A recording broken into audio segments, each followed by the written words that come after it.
Kung biglang may lumapit sa iyo at nagmumungkahi na lagyan ka ng marka ng halimaw, tatanggapin mo ba ito? Malamang hindi ang isasagot ng karamihan. Ngunit alam mo ba na ang proyektong ito ay hindi basta-basta isang teorya lamang, kundi ito ay isang realidad na umiiral na ngayon sa ating lipunan. At ang mas nakakabahala, marami ang walang kamalay-malay na nahuhulog ngayon sa bitag na ito.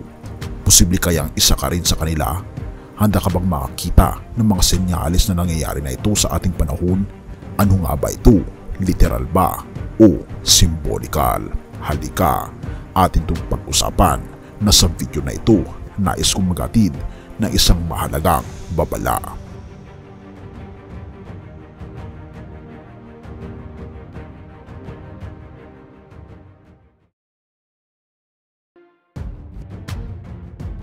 Malinaw na ang mga palatandaan at kritikal para sa bawat isa sa atin na maging mapagmatsyag at hindi mapagpapaya.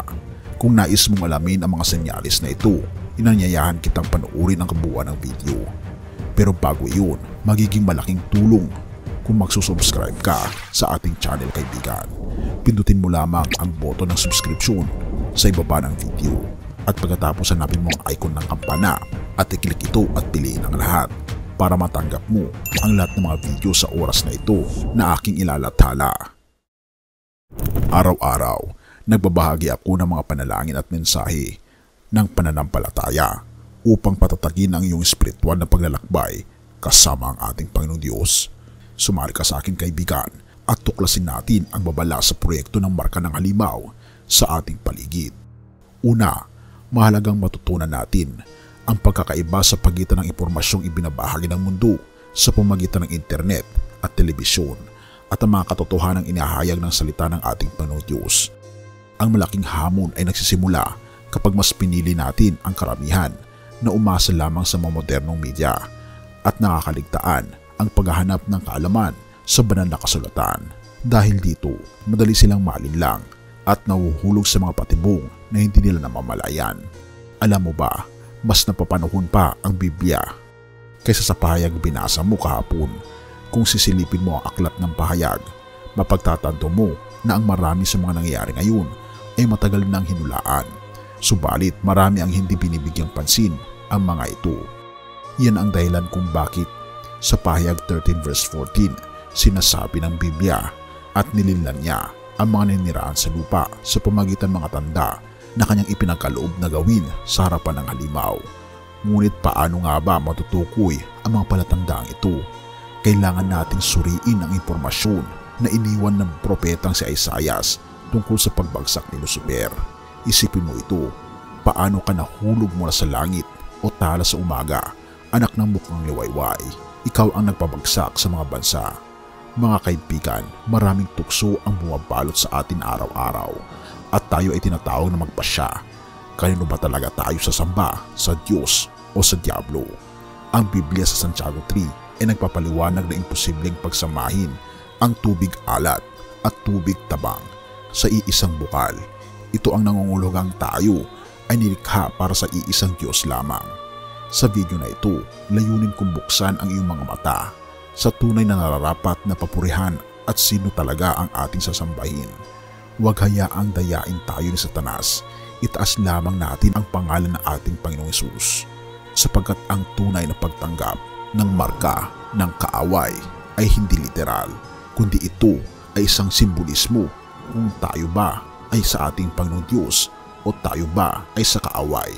Dahil ang ibig sabihin ng pagtanggap ng marka ng halimaw na 666 ay kung tayo ba ay tumalikod sa batas ng ating Panginoong Diyos. Ang batas na ipinamulat niya mula kay Moses, ang 10 utos. Kung tayo ba ay sumusunod dito, sapagkat pinabangkit sa John 14 verse 15, kung ako'y inyong iniibig, ay tutuparin ninyo ang aking mga utos. Mga kaibigan, si Satanas ay dinaig na ng ating Panginoong Diyos sa krus.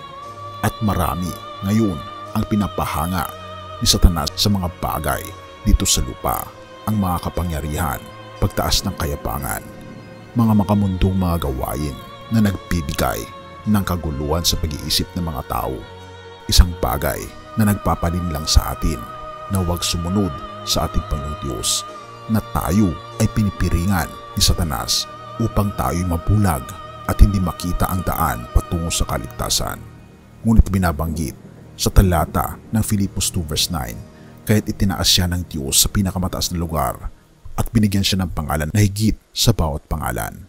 Kung itataas natin ang ating Panginoong Diyos, tayo ay pagpapalain niya at nawa ay hindi natin matanggap ang marka ng halimaw na binabanggit sa Revelations 13 verse 14 to 17 at nadaya niya ang nagsisitahan sa lupa dahil sa mga tanda na sa kanya ipinagkaloob na gawin sa paningin ng hayop na sinasabi na nagsitahan sa lupa na dapat silang gumawa ng isang larawan sa hayop na may sugat ng tabak at nabuhay at siya ipinagkalooban na magbigay ng hininga sa larawan ng hayop upang ang larawan ng hayop ay makapagsalita at magpapatay ng lahat ng hindi magsisamba sa larawan ng hayop. At ang lahat, ang maliit, ang malalaki, at ang mayayaman at ang dukha, at ang mga laya at ang mga alipin ay pinagbigyan ng isang tatak sa kanilang kanang kamay at sa kanilang mga noo, at nang huwag makabili o makapagbili ang sinuman, kundi ang mayroon ng tatak, ang pangalan ng hayop o ang bilang ng kanyang pangalan. Kaibigan, lumayo tayo sa mundo at tayo magpasakop sa ating Panginoong Diyos. Magpasakop tayo sa kanyang kautusan. Magpasakop tayo sa kanyang pagmamahal at sa kanyang lidartura na tayo itutungo niya sa landas ng kaligtasan. Purihin ang ating Panginoong Diyos at salamat kaibigan sa iyong panonood. Tayo manalangin.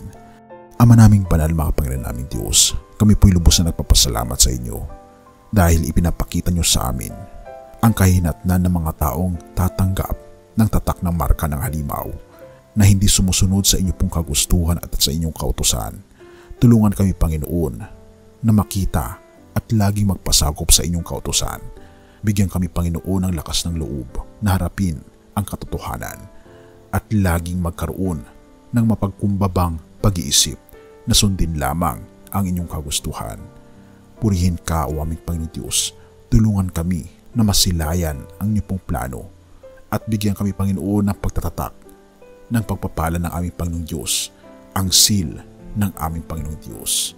Salamat, Panginoon, sa inyo pong patuloy na pag-iingat sa amin at patawarin po kami sa lahat ng aming pagkukulang at pagkakasala at salamat sa pagdinig ng aming mga panalangin sa pagkat aming samot hiling sa matamis na pangalan ng aming Panginoon Jesus. Amen.